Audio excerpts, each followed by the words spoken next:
Si quelqu'un est en Christ, il est une nouvelle créature, les choses anciennes sont passées. Voici toutes choses sont devenues nouvelles. 2 Corinthiens 5, 17. La première partie du verset 18 est très importante, et tout cela vient de Dieu.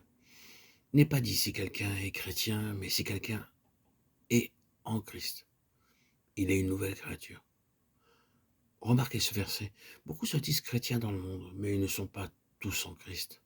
Par exemple, je peux dire que mon doigt fait partie de mon corps. Tirez mon doigt et vous tirez mon corps avec lui. Mais si je tiens la Bible dans ma main, ce n'est pas une partie de mon corps. Le verset dit, si quelqu'un est en Christ, c'est-à-dire si une personne lui est spirituellement jointe, elle devient une nouvelle créature.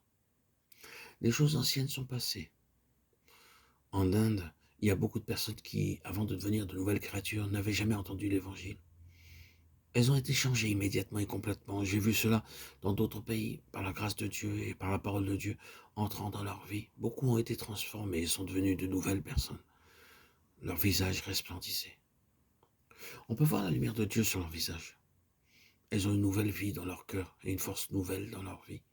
Et en même temps, tout leur aspect extérieur est changé complètement.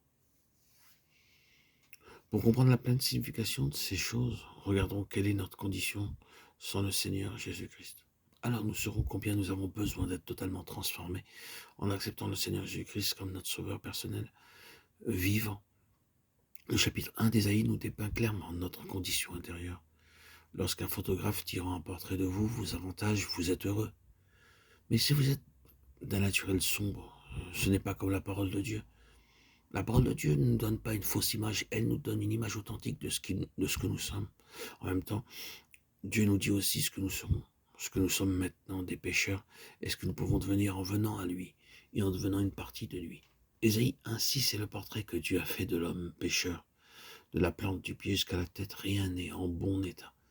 Ce ne sont que blessures, contusions et plaies vives qui n'ont été ni pensées, ni bandées, ni adoucies par l'huile. C'est là l'image que Dieu donne à chaque homme dans chaque pays, qu'il soit hautement cultivé, civilisé, ou illettré, sa condition intérieure est la même. Il y a quelques années, un ami me donna une belle grosse pomme rouge. Je pris un couteau, il l'ouvrit, elle était pourrie. Je dis, mon ami me l'a donnée avec beaucoup d'amour, pourquoi la jeter?